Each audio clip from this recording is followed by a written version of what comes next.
We actually got a light frost this morning, hoping it's one of our last, but it is a bit over 60 degrees in the greenhouse right now. And if you saw my last video, you saw a shot very similar to this. And during it, I said that I was going to transplant these peppers that day. Well, they say always have a plan so that you can deviate from it, and that was the case. I ended up running out of daylight that day, and for the rest of the week, we had some insane storms here in Middle Tennessee. Definitely thinking about those throughout Tennessee and Kentucky and Arkansas that might be affected. A portion of my street actually collapsed from all the rain we got, and the greenhouse is in a low portion of my yard, and it ended up flooding over here. No real damage. Pretty proud of the Harbor Freight greenhouse for hanging in there. You can see the high water mark here, about, I don't know, 5 or 6 inches on some of these pots, and on the side here. Still a soupy, muddy mess here, drying out now, but it is open enough to get back in here and work on these. So without further ado, let's get into this Thirsty Earth 2.0 system. My Thirsty Earth system worked really well last year. I have a video of it on my page if you're new to it, and I touched on it in a few of my grow videos from last summer. Did a great job of watering my grow bags, which typically need a little more water for me, and really no big complaints. It held up really well. I'm eager to use it this year, and everything that I had or I would complain about is just small nitpicky things that we'll go over with some of these improvements. That being said though, the reservoir has not changed with the 2.0 system, neither has these fittings or the tubing, and I had no complaints with any of that last year, so good to see they did not change that. What I did have a few improvement suggestions on, and what they've done a great job of updating, is the terracotta cups themselves. So this here is the Thirsty Earth 2.0 terracotta cup. Really awesome. I have actually brought out one of the cups from my 1.0 system just to compare it and talk about a few of these improvements. So one of the first things, and I didn't really realize this at first until they told me, is that these have slightly larger water capacity than this cup. Maybe you can see it. I just think this one might be a little bit narrower, but more water capacity, that's awesome. Next, and this is the biggest improvement for me, is you'll see if I turn the new cup 360, it's nice, smooth, clean terracotta all the way around. For the 1.0 cups, they have this zip tie that holds the lid on, and it's a zip tie that's like built into the lid.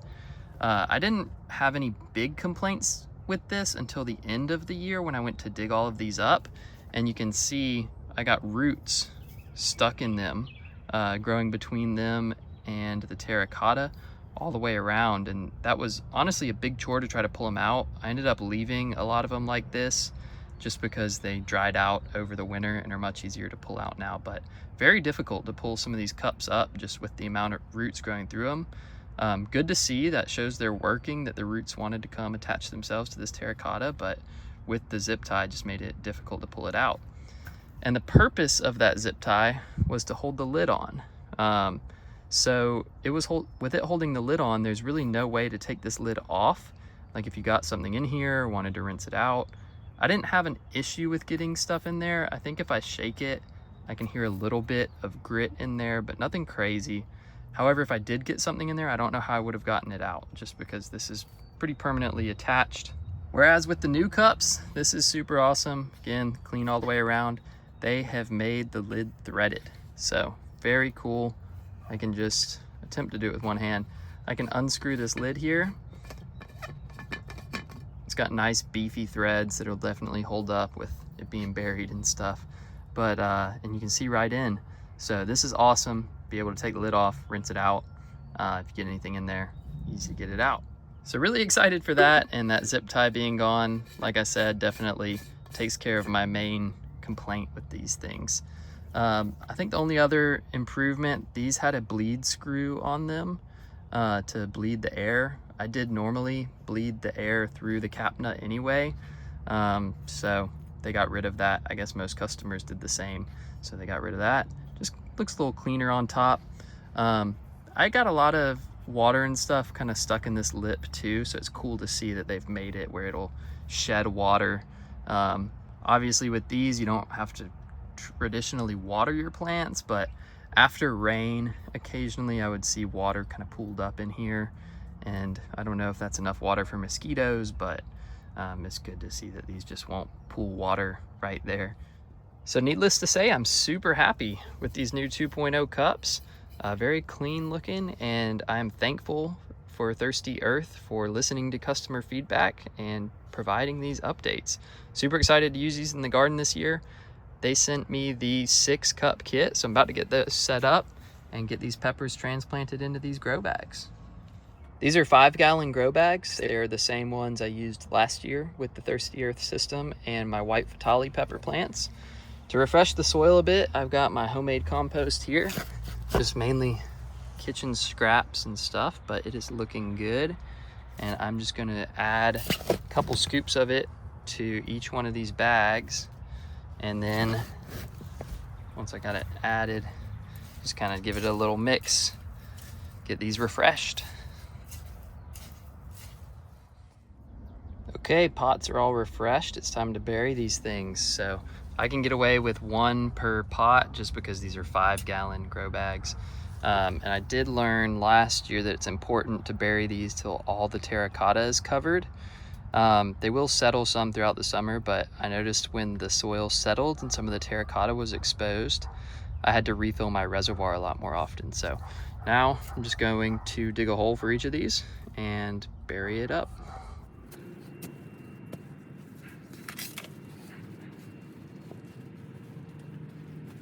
Got them all buried now, and it's time to assemble the cap nuts, which is how the drip system interfaces with this. To do this, I've cut a short piece of tubing for each one of these, just a couple inches long, and it comes with these O-rings. So you're gonna slip O-rings onto your short pieces of tubing, and then your cap nut goes on that. So you have tubing, O-ring, cap nut, and then we're gonna just take these and screw them into the system. I'm gonna leave them loose for now because, as I mentioned earlier, we're gonna purge some air through those. All right, got a cap nut in each of the Thirsty Earth Ollas, and I'm running out of light again today. So I'm going to get these pepper plants transplanted, and then tomorrow we'll hook up the reservoir and all that tubing so I can get it on video. But to transplant these pepper plants is going to be pretty simple. I'm just going to pop them out of their cups, add some Dino-Myco to the holes. If you're new to the page, check out my videos on this stuff. It really works. And then we'll get it going. So I'm going to keep them in the middle of the pot.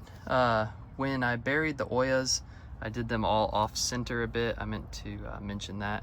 So I'll just pop the plants in the middle. So starting out, got an Anaheim pepper here. Again, I was late seed starting this year for a variety of reasons, so had to buy some, no shame in that. And I've just dug a hole that's about the same depth as the pepper is now. You don't want to plant it too deep.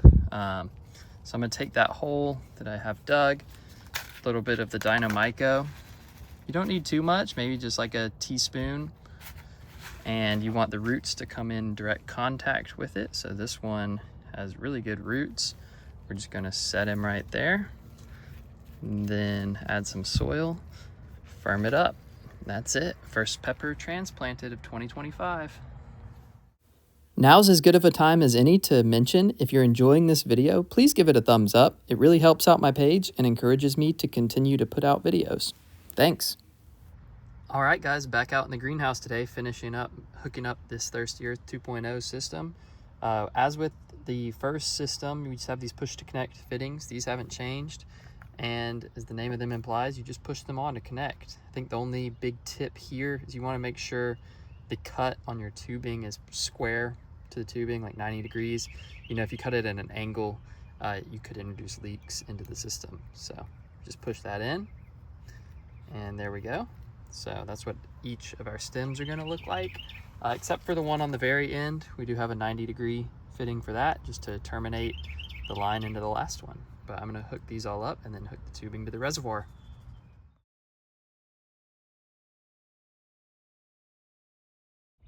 Okay, all of our tubing is hooked up, and I've spaced out these bags with plenty of slack in the tubing so the plants have room to grow. I do have all of the cap nuts loose right now, and that's because this whole system is full of air right now, and we need to prime it. So when I add water to the reservoir, if these were sealed, the system would just stay full of air for a very long time, but we're gonna let the system fill with water. I have a bucket of water from the rain barrel, and we're gonna add it to this reservoir. You can see the reservoir does have a float switch, and it comes with some fittings to hook it up to automatic systems, which is really cool. I don't have any of that set up right now, but I'm just gonna fill it with water and then show you guys how we prime it. Since my reservoir is elevated about 1.5 feet, it's creating water pressure, very low pressure, but you can see it's coming out there, and it has filled this first Olla cup. So at this point, we can go ahead and screw this cap nut in to lock it in.